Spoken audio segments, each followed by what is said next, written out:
Hello and welcome back to my channel.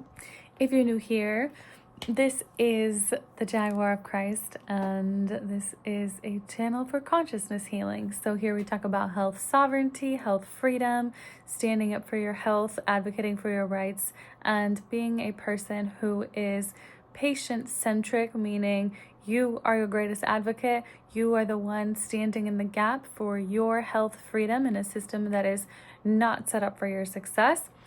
So let's get into it. Today I want to talk about my origin story and a bit about my background and why I came to this work and why this is so important to me personally and also how I see it in the world. So I'm gonna take you all the way back, okay?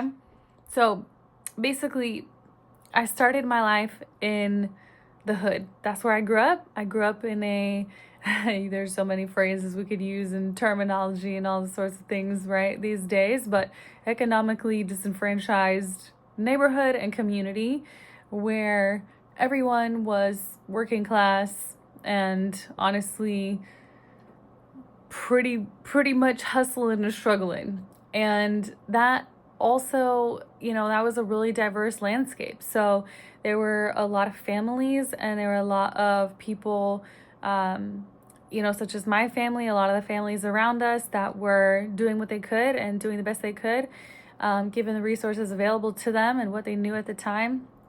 And there were also some people who were, the way that they were going about that was intentionally breaking the law. And so there was a lot of criminal activity around me. And this really shaped how I viewed things because, and I mean, it still shapes my perspective to this day because it was so off to me. And I knew, something was really deeply wrong with humans killing other humans over whatever they were, whatever they said that they were, right? And I'm talking like gangs, I'm talking like drugs, I'm talking all that kind of stuff. And so for me, like it really, that shaped me a lot, that early environment. There were a lot of beautiful things that came from it too, like really deep sense of community. Those of us who were not involved in selling drugs really had each other's backs, and like it was really important in that space for community to be looking out for each other. So it really instilled in me this concept of it takes a village to raise a child. I actually wrote my college entrance exams on that because literally that was like my upbringing. So yeah, it was quite the paradox, It was like a lot of really beautiful people and a lot of people that were doing some damage and some things that cause a lot of trauma for all of us there. So growing up, also one of the ways that I chose to involve myself and my energy and really my energy expenditure and where I chose to place my energy was into sports and academics. So I had a lot of energy and I was a multi-sport athlete. I played soccer for 13 years. I played tennis for 4 years. I swam. I did snowboarding. I first did king, my first 10 years probably, and then I transitioned to snowboarding. There was a bus that would take us up to Snoqualmie Pass from my middle school. So there were ways, there were opportunities, there was there were scholarships, there was things that I had access to, and there was always like a I'm gonna fight for it type of spirit in me. So I had access to a lot of the, ways to channel that energy, including all the feelings that growing up in a place like that can bring up, like rage and anger and passion and, feeling very strongly about the injustices that were occurring and being really involved from a very young age in social justice movements and things like that, because, yeah, at the time that was the route that I was on. And so when I graduated high school and then I chose to go to college in San Francisco, for a variety of reasons, there was a huge feeling for me of like expansion, freedom, like, oh my God, I can do whatever I want. Like, this is so great. and that's definitely how I saw it at the time. And I think growing up in an environment where I had felt like restricted for certain safety and security reasons as well, there was a big, like, it felt very much, and I was very much sold this idea of liberation. So I'm gonna get to that in a second.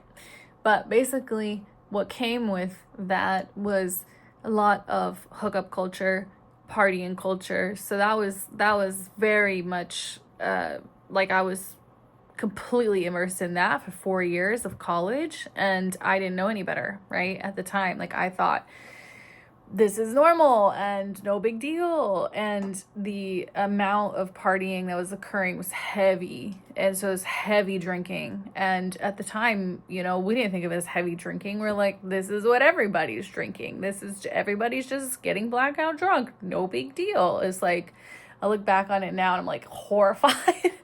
but but that was what it was, right? And the reason I'm sharing this also is because it relates. This is the point. At the last year of my college education was when things really started to turn, like, dramatically for me, because between 20 and also, like, I mean, I had a ridiculously rigorous schedule. Hello, all my overachievers out there. So I was like full on with all my academics, internships, working part-time, like on the weekends, and then also volunteering. I mean, I was heavy duty into doing all the things. My schedule was insane. And so, yeah, I didn't know what I was doing to my body. And around my senior year, so between 2013 to 2014, my health was breaking down.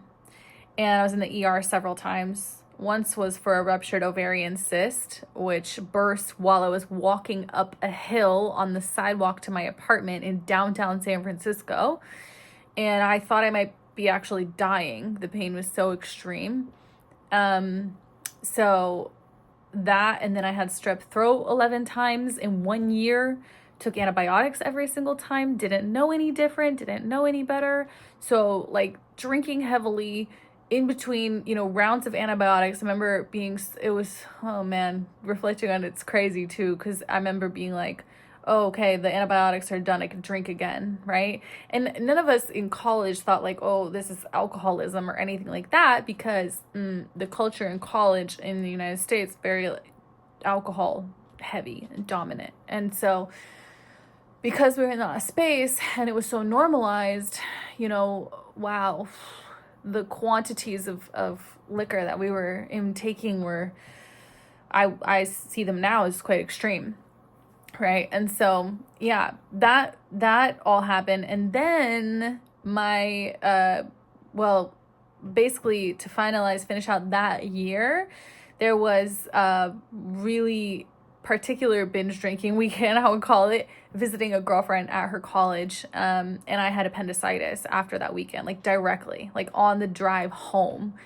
And so the doctors recommended removal. And now, of course, in hindsight, like, of course they did, because they weren't getting paid if I detoxed naturally, which I think now is what I would have done.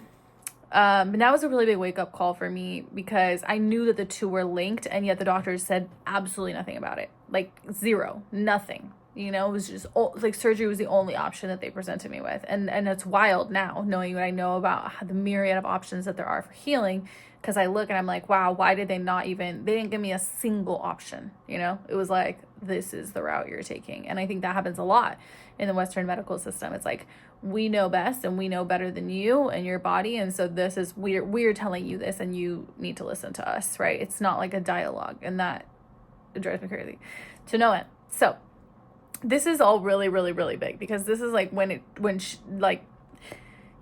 hit the fan, everything turned for me. And at the time also, like, I was not spiritually connected in any way. Like, I didn't grow up with God in my life. I didn't grow up with any spiritual discipline at all, because my parents were basically agnostic, and they basically were like, they literally told me when I was probably like 7 years old, around then, we don't really know what's happening, so we're just gonna let you figure this out in your life journey. which is cool now, right? And I look at it now and I'm like, I think they gave me like a really big piece and clue into my mission, but I didn't know that. And so I had no spiritual ties, no connection, like any of that. And that was a big it was a shift. It was a huge shift for me because I really had to start looking at like, okay, these things are definitely connected, but no one's linking these for me. Like no one linked my health and alcohol consumption. I was just told the standard fare of like, it's bad, or like, don't do it, it's not good, like that's it. And, of course, in my persuadable 20-year-old consciousness, the benefits of social status, the false confidence, the feelings of freedom, quote unquote, and being able to come loose from my extreme schedule during the weeks, like I thought it outweighed any costs. And so that's where I think this, I'm also speaking to this in case someone is seeing this and they're currently in it, because like that is so like hyper normalized in that space in society and in that type of college culture, and it is insanely toxic. And I want more people to really, really open up their eyes and see it and wake up without having to hit these crazy health walls like I did, because there's so much pain that I went through in that year alone. I mean, not my health was not in a good situation, that it literally forced me to wake up, because I was like, okay, what's happening? Like why is every time that I go and interact with this system, all I'm being shown is literally pills, like here's antibiotics, take antibiotics, take, or surgery, or we can't do anything for you. Right? Like that is my least favorite phrase of all time. And so, yeah, that I actually like despise with a burning passion in my soul, that phrase. It makes me so angry. It's a lie. That's why. And I know now, and I see it, and I'm like, because you're straight up lying to people when you tell people that. Like, just because a doctor says that, or a doctor doesn't see that there's something that they can do, does not mean that there's nothing that can be done. It means they don't freaking know. They don't have adequate information. They don't have the knowledge, and they do not know. That is what that means. It does not mean. I want there to be like such a clear delineating line for you guys, because that line had to get drawn so freaking hard for me. And it was so hard to learn this lesson. But like, just because they say there's nothing that can be done, or we don't know, that doesn't mean there isn't anything that can be done. And I literally want to like drill this into like every human being's soul, because there's so much that can be done. There's so much that can be done. So this really launched me, this really launched me into like learning, health, exploration, healing. My whole path over the following 10 years was really going deep and learning everything I possibly could from every angle. And a lot of it was like really deeply spiritually guided, because sometimes I wasn't even aware that was what I was gonna be walking into, or that was like a connection that was gonna be made, or that was a learning that was gonna happen. But it happened because like I knew there had to be more. There had to be more solutions out there. There had to be like other people that were also connecting the dots, and there had to also be just things beyond that, what the medical system was telling me of like, oh, there's nothing we can do. I knew in my core conviction, like super rock solid thing, where I was like, I know there's more, and I'm gonna go find it. If y'all aren't finding it and you're not gonna give it to me, then I will. I'm gonna go get it. Like, that's my like, I'm gonna go get it type of attitude, probably a little bit from that hustle culture I grew up in. So yeah, so this is, from that place, like I left the United States in 2014 and I moved to Costa Rica, and I was there for several months. And from that, like I had a whole entire journey all over Latin America, Panama, Colombia. I moved around to these different places, and I just learned so much. I learned about indigenous healing practices, I studied with plant medicines under elders in multiple countries, primarily Colombia, Peru, and Mexico. And so for me, there was a lot that was involving, the natural world and herbs and remedies, and also like psychedelics, and what happened there with consciousness and healing your consciousness and healing how you relate to the universe and the cosmos and something greater than yourself. That's where it all started for me. And so that's, a concept for a whole other video. But what I wanted to share here too is really also how in depth I went with this concept of Germanic New Medicine. And this is something that I have only started to see being spoke about in the English speaking world in the last 3 years. But I learned about it starting in 2017. And the reason I started going super deep with Germanic New Medicine is that at the time, I was really learning how to heal my menstrual cycle. And my periods that I was experiencing at the time, I was having really painful cramps, and that had been something that had been going on. And when I found mentor, because that's how I found Germanic New Medicine, was making friends with somebody who I met in Brazil, and then later actually went to go stay with him in Argentina, and he became like a mentor to me. He presented me with these huge encyclopedia type volume books written about biodecoding, essentially biodescodificación, if you're familiar, which was I think originated in Spain and then got really popular in Argentina, Colombia, and Mexico. But I have not really heard about it outside of those spheres. So let me know if you have heard about that and you're, listening to me in this English speaking channel, because that was really where I started learning about this process of unlearning and how you can actually literally deprogram your mind. So it's like you held this old belief and you're literally going to shift it into a brand new one. Right? So that's where I learned about the process of unlearning, and I started going really, really deep into subconscious decoding and then reprogramming. Now, this is not NLP, it's a whole different process, but if you know NLP, you will see some similitude. So some overlap. So that for me was a huge marker as well, the shift into Germanic New Medicine, because gaining access to that awareness and that level of conscious meant that for the next 6 years successively, anytime anything would come up for me or anybody around me, straight to Germanic New Medicine. It was boom, straight to the encyclopedias, straight to the dictionary, because what is the subconscious root of this? Where is this actually coming from, right?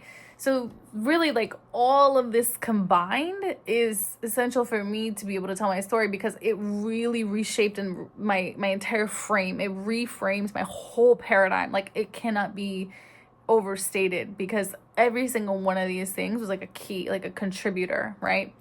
And a factor in how I view health and how I view literally us as health sovereigns. We actually have health sovereignty given to us by our creator, by God, by the source of all the universe and all creation. That is not something that we need to be outsourcing, right? So it's not something a corporation gives you. It's not something that any sort of health intervention, let me be careful how I say things on YouTube, but it's not something that literally health cannot be given to you. Okay? Health cannot be bought, it cannot be sold. Your health is innate. And there are skills that can be developed, and there's awareness, and there's remembrance. There's an ancestral, ancient knowing within your body too. Your body, and this is the codes of self-healing, of course. If you have studied self-healing, you'll have heard this. Now I believe in a level beyond that, which is God healing, but that, self-healing will fall kind of under the umbrella of that, I believe. So that's how I see it. It's the umbrella is God healing. It's a benevolent, innate state that is given to us, that is encoded in our biology. It's encoded in our DNA. It is absolutely the core foundational essence of who you be. It is in you. It's not something you got to work for. It's not something you know, it is literally how you are encoded to be. Okay? Right? So, and of course, exceptions, and there's nuance to literally everything I speak about. Okay? So, I'm not giving panaceas for like 100% of humanity, but I'm saying like that is a divine blueprint. Like that is how it's supposed to be. Like on a level of everything is working in seamless, streamlined operations. That is how it works, okay? That is how it's supposed to be. So this is I want to kind of wrap it up here, because I could go into a lot of the different like nuance, like all the different traditions I studied and all the different like things that were so important to my journey, but I really wanted to give y'all kind of like a snapshot, like an intro into, you know, what it was that happened for me. Like, I mean, both growing up in that space and like being, you know, real indoctrinated into that culture of like hookup culture, and this is like sexual freedom, liberation, blah blah blah, plus all the alcohol that was involved in that. Oh my god, don't get me started. Could do a whole nother video on that. But yeah, I feel really, really, really strongly about that. So it's a separate subject, but basically, like where we're wanting to get to is like, how did I get to this point of understanding health freedom, health sovereignty, health, you know, as your innate divine biological blueprint state? And that is literally how, is like, oh wow, like layers upon layers upon layers, excavation, going to the deepest, darkest depths. Like shadow work is like, I mean, it sounds like child's play at this point. Don't get mad at me. Because like it just is like, it is so, you know, people treat it as like cutesy, but it's like when you take your soul sovereign, the God DNA blueprint into your hands, and you're like, this is the archetypal frequency, this is what I'm returning to, this is the God-given code, it is no joke. And you like everything, like I have put myself on the sacrificial altar of like, turn me inside out 1,000 times, God, about literally like clean me, cleanse me, lift it, like release and liberate, like, you know, get me to the truth, like over and over and over and over and over and over and over. And it is painful, but it is worth it, because ultimately, what are you living for? Are you living for lies and distortion? Are you living for truth and reality? That is a question you got to be very clear on. That, you know, choice I think most of us have already made at this stage. If you haven't, I absolutely invite you and beseech you to make that choice and be very clear on it and be very solid on it from this moment you're seeing this going forward. It's not something there's any more time to wait or waste on.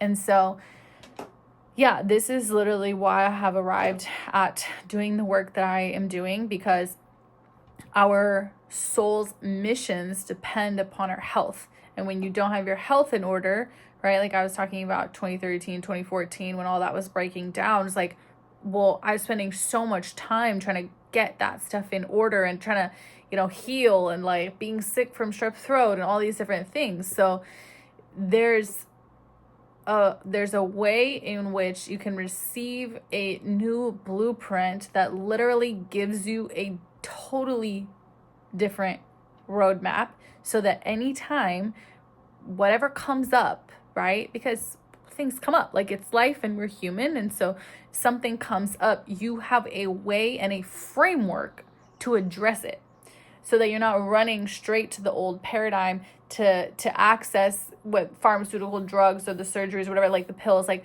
all those things. I think they have a place, right? It's not like, oh, just throw them away forever. Like when it comes to emergent medicine, urgent care, emergencies, then Western medicine is phenomenal. It's really great, right? But when it comes to like chronic sick care is a totally different story.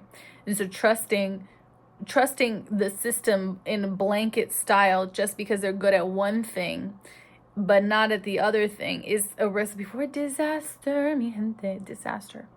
And it's something that you know, all of us ought to be very, very, very careful and and intellectually and also conscientiously from our hearts discerning about, because I don't believe that it's a blanket, agreement, essentially, that we should give to that system and buy in and say, yeah, no worries.